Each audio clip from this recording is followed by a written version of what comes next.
So you guys know that I've been using the 3 big repricers for the last 2 years. I've tested each repricer, so Bqool, Aura, and Seller Snap, right? I went from one to the other. I even tried 2 at the same time on different accounts. I've been playing with a lot of stuff with my students as well, because I can get a lot of data since I'm teaching people how to sell on Amazon, right?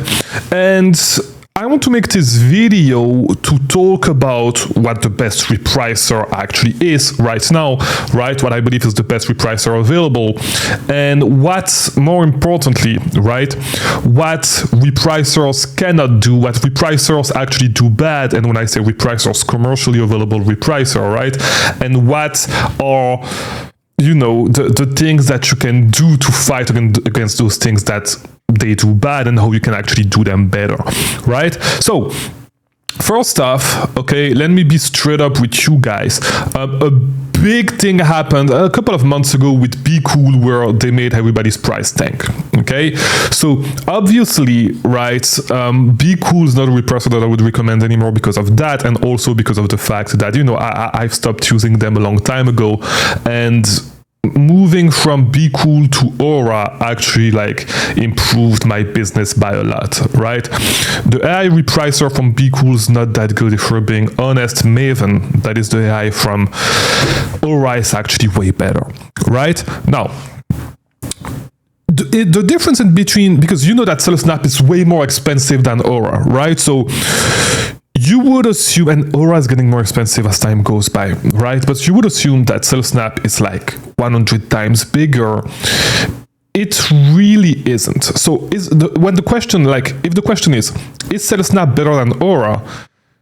Yeah, in some points, right? You have more personalization available with Seller Snap, stuff that you cannot do with a repricer like Aura, and Aura is adding features like, for example, the yo-yo repricing that you can now use with Aura, which used to not be available, that used to only be available with Seller Snap, right?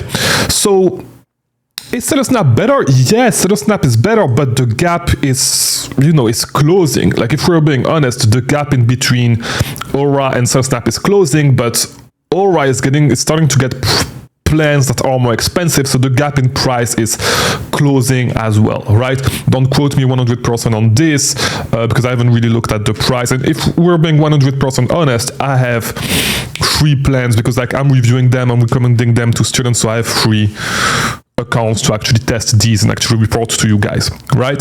So the gap is closing. I believe the gap is closing in price as well, but to be honest, the best value for the money, in my opinion, would be Aura in between the two, right? Is Seller Snap better? Yes, they have more personalization, there's more stuff that you can do, and you can see that on the videos that I've done on Seller Snap in the past, right? So that's that. Now, there's one big, and it's actually a huge thing, right, that these repricers, a huge downside, right, that these repricers cannot actually follow, and I'm going to tell you what it is.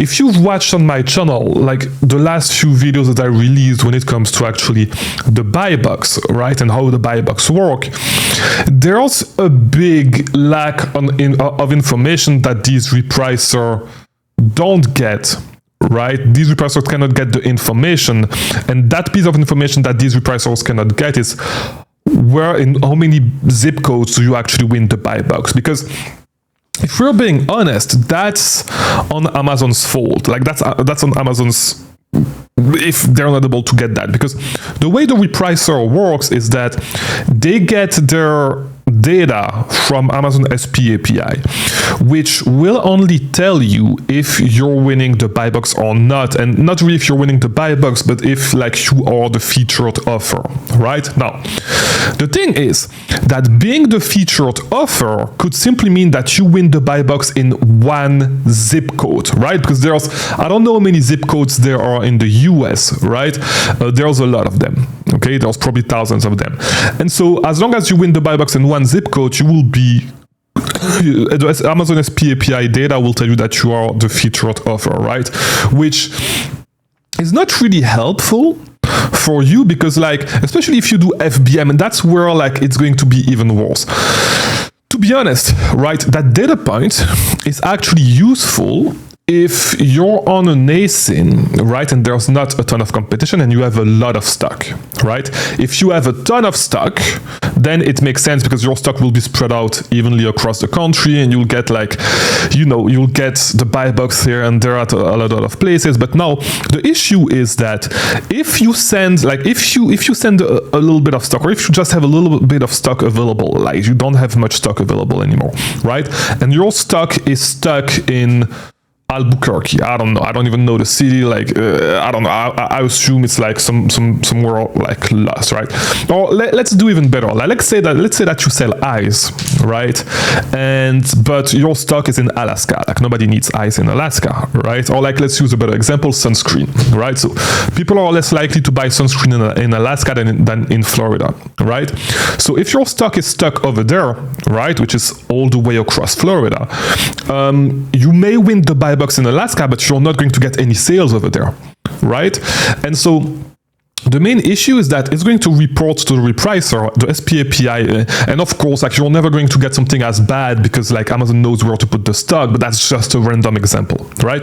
So your stock is going to start rotting over there. You may win the buy box, but nobody is going to buy it, right? And so you're far away from customer and somebody else at the same price is going to win the buy box in Florida, right? So the only way to actually get sales on that inventory would be to cut the price so you win the buy box from Alaska in Florida, because your delivery time to Florida will be way longer, right?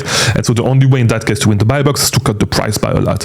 And that's, if you've seen that, you know, your Repricer was telling you that you're winning the buy box, but you don't get any sale on the listing that sells fast, it's because you are stuck in some sort of patterns that are just like that, right? And the only way to actually get sales in that case is not to win the buy box there, but is to actually undercut the price so you get the buy box in other places and you still, like, even if you're penalized because you have a longer delivery promise, right, you're still going to get the sale. And so that's the main issue with Repricers. They're pretty blind when it comes to that, because Amazon just don't give you that data point with the SP API, right? That's the issue. Now, the way to overcome this is to be able to scrape every buy box on, like, or at least on major zip codes, like, right? Scrape a lot of those buy box and feed the data back to the SP API, which is not to the SP API, but to your Repricer, which is one of the things that we do in my coaching program, right? Where on specific ASINs, right, we have SOPs on how to actually do that at an ASIN level on specific ASINs. And of course, that's not something that you're going to do on all your inventory, because like the reason why they don't do it, like those Repricers don't do it, is because like it requires a lot of resources, right? So that's something that you do on really specific ASINs where you want to push a lot of volume and you want to over optimize, right? And win as much of the buy box and get an unfair advantage. If that's something that you want to learn, that's stuff that we talk about. We have a lot of SOPs regarding that in the Scaling Society, my mentorship program. So if that's something that you want to join, there's a link in the description. In the meantime, I hope that you appreciated this video, that you liked this video, and I'll see you in the next one. Thanks for watching.